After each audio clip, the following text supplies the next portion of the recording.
Bueno, vamos a realizar la sustentación del proyecto final de Circuitos 2 con mis compañeros Carlos Andrés Mazo, Joan Esteban Lozano y conmigo Javier Alejandro Alzate. Bueno, ahora para saber de qué es el proyecto final, se trata de simular la frecuencia cardíaca de un paciente y esto se va a realizar con 5 etapas. La primera etapa es el transductor, la segunda es la etapa de amplificación, la tercera el filtrado de la señal y la cuarta y quinta, que van en el mismo momento, es el acople de actuadores y la digitalización de estas pulsaciones. Para la final a la celea tener el contador de pulsaciones. Está bien, ahorita hablemos del transductor. El transductor es un dispositivo capaz de transformar algún tipo de energía, ya sea de naturaleza eléctrica, mecánica, acústica, atmosférica, etcétera, en señales analógicas muy pequeñas. ¿Esto para qué? Para recibir señales de su medio ambiente, de su alrededor, y transformarlas en señales que circuitos electrónicos puedan analizar o leer con facilidad. El caso es que son señales muy pequeñas. Bueno, y por ejemplo en este proyecto se utilizó un transductor para simular la frecuencia cardíaca de un corazón o de un paciente. Como se puede ver en esta imagen, la magnitud física entra al transductor y deja una señal analógica para poder ser analizada. En el Proteus se utilizó este transductor y tiene una salida muy pequeña de 0.5 a menos 0.5 milivoltios. Va variando para simular la frecuencia cardíaca. Bueno, ahorita hablemos del amplificador. Bueno, debido a que la señal cardíaca es tan leve de 0.5 milivoltios como se vio anteriormente, se utilizará un amplificador para después utilizar esta señal correctamente con los demás procesos faltantes. Bueno, se utilizó un amplificador de instrumentación y se escogió el modelo AD620. Bueno, ahorita la ecuación que se utilizó para utilizar correctamente el amplificador fue la ecuación de ganancia, teniendo en cuenta que el voltaje de entrada al circuito era de 0.5 milivoltios y el de salida que necesitamos es de 1 voltio. Se dividió eso y se obtuvo que la ganancia tiene que ser de 2000. Se reemplaza en la ecuación y se sabe que la resistencia de ganancia tiene que ser igual a 24.7 ohmios.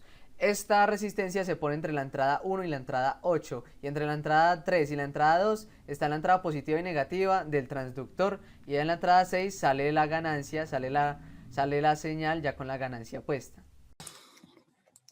Para, para, mm, para nuestro proyecto se implementó un filtro pasabanda, donde el cual hacemos un filtro pasaltas y enseguida con un seguidor de tensión lo conectamos a un filtro pasabajas, donde esto forma un pasabandas.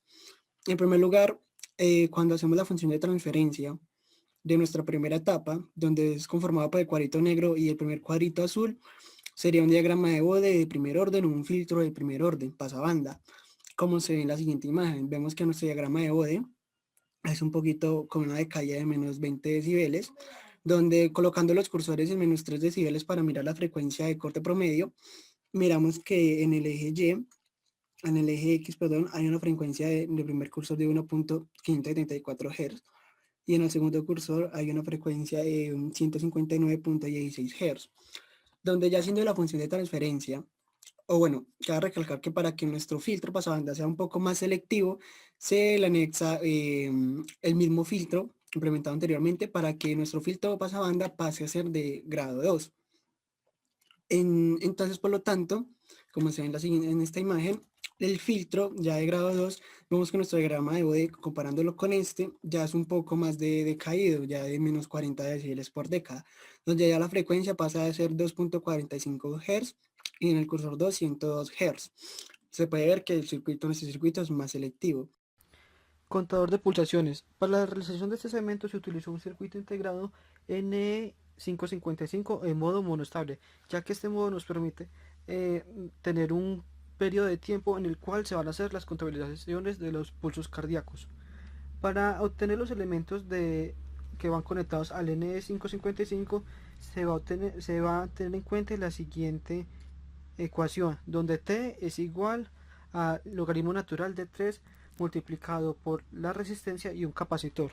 Lo que hacemos es reemplazar el tiempo y la capacitancia con un valor de capacitor comercial. El tiempo es de 10 segundos y la capacitancia es de 3.3 milifaradios. Con esto reemplazamos y lo despejamos en favor de la resistencia y obtenemos que la resistencia necesaria es de 2.755 kilo ohmios. En la simulación ubicamos los elementos que hallamos en el circuito integrado N555. Con el pulsador comenzamos a habilitar el contador y con esto va a comenzar a contabilizar las pulsaciones en en las pantallas LCD. Acoples de actuadores.